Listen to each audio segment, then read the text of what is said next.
तो welcome back to my another video. तो आज मैं गेम नहीं खेलने वाला हूँ, मगर क्यों? क्योंकि आज मैं अपनी जिंदगी का एक अद्भुत और अविश्वसनीय स्टोरी सुनाने वाला हूँ। तो चलिए शुरू करते हैं। तो ये कहानी है उस वक्त की जब मैं 11 साल का बच्चा था। तो एक दिन 4 बजे मेरा एक दोस्त बल्ब मेरे घर पे आया और आके कहा कि खेलने चलेगा। देखो, अगर तुम्हारा कोई दोस्त तुम्हारे घर पे आके कहे कि खेलने चलेगा तो तुम्हारा मन भी करेगा ना, तुम भी हाँ ही कहोगे ना। देखो, मैं हाँ कहने ही वाला था, लेकिन मेरे पापा ने उससे पहले बल्ब से कहा और मेरे पापा ने मुझे सोने के लिए बोल के खुद भी सो गए। मैंने पहले सोने का एक्टिंग किया, उसके बाद मैंने पापा के सोने का इंतजार किया और मैं निकल पड़ा प्लास्टिक का एक बैट लेके। निकलने के बाद मैंने देखा कि बल्ब के घर के सामने खड़ा है। उसके बाद मैंने बल्ब को हाथ दिखाया और वो मेरे पास आया और हम निकल पड़े अपने इलाके के अंदर वाले मैदान की ओर। हम बातें कर रहे थे और चलते जा रहे थे। देखो, हमारे उस इलाके के अंदर वाले मैदान में वैसे कोई बच्चा आता जाता नहीं था, लेकिन हमने क्या देखा कि वहाँ पे कुछ बच्चे खेल रहे हैं और उनके साथ आयुष भी है। और अगर तुम्हें पता नहीं कि आयुष कौन है तो मैं बता दूं, आयुष भी मेरा एक दोस्त है।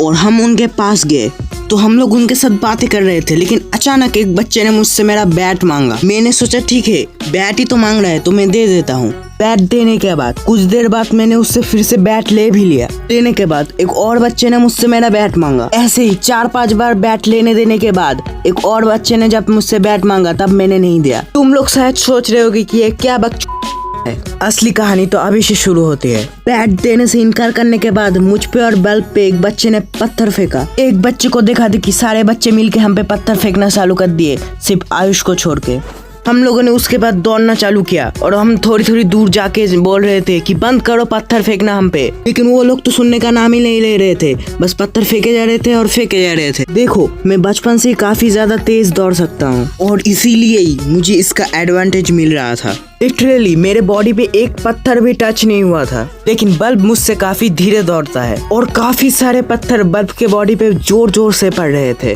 वो बच्चे एक जगह खड़े होके दूर से पत्थर फेंके जा रहे थे, लेकिन उन बच्चों में से एक बच्चे को ऐसी चुल मची कि वो पत्थर लेके हमारे पीछे दौड़ने लगा। उस बच्चे ने हम पे दौड़ते दौड़ते पत्थर भी फेंका, लेकिन मिस हो गया। अब मुझे आ गया बहुत ज्यादा गुस्सा। जिस पत्थर को उसने फेंका था उसी पत्थर को उठा के मैं उसके पीछे दौड़ने लगा।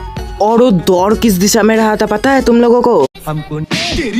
जिस दिशा में वो हरामी बच्चे थे, ये जानते हुए भी कि वहाँ पे वो बच्चे हैं, फिर भी मैं उसके पीछे दौड़ा। और बल्ब मुझसे कह रहा था कि उसके पीछे मत जा, वहाँ पे खतरा है। और मैंने दौड़ते दौड़ते उसके पीठ में पत्थर दे मारा। और पत्थर मारने के बाद मैं ऐसी स्पीड में दौड़ा, उस समय दुनिया का सबसे तेज इंसान भी मेरे सामने कुछ भी नहीं था। बल्ब मुझसे दौड़ते दौड़ते काफी ज्यादा आगे निकल चुका था, लेकिन मैंने फिर भी उसको पीछे छोड़ दिया। समझ सकते हो लिटरली मेरी कितनी ज्यादा स्पीड थी उस समय। और ऐसे ही दौड़ते दौड़ते हम अपने इलाके के एक दुकान के सामने आ गए और बल्ब ने कहा कि शायद से वो हमारा पीछा अब नहीं कर रहा है। तब मेरा दिल का धड़कन चीते से भी ज्यादा तेज दौड़ रहा था। बल्ब की बात सुन के मैं भी थोड़ा रिलैक्स हो जाता हूँ और उस दुकान के सामने मैं रुक जाता हूँ। लेकिन मैंने क्या देखा कि जिस जगह से हम निकले थे वहाँ से वो फिर से बाहर निकल रहा है दौड़ते दौड़ते, और उसे देख के हमारी फिर से फट गई। फटने के बाद हम फिर से दौड़ने लगे अपनी घर की ओर और ऐसे ही हम दौड़ते दौड़ते घर पहुँच गए। तब तक मेरे पापा भी नींद से उठ गए थे और मेरे पापा ने पूछा था कि कहाँ गया था तू, वगैरह वगैरह।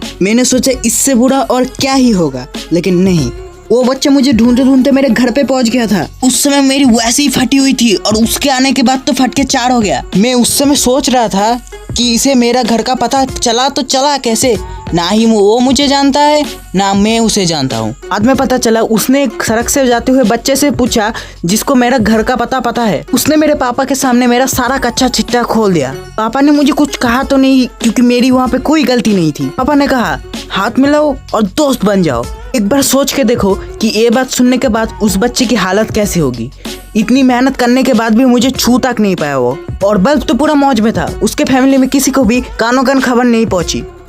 तो ये स्टोरी का एंड यहीं पे ही खत्म होता है। कमेंट सेक्शन में जरूर बताना कैसा लगा और लाइक शेयर सब्सक्राइब जरूर कर देना। मैं अभी जा रहा हूँ बल्ब से अपने पैसे लेने, तो बाय।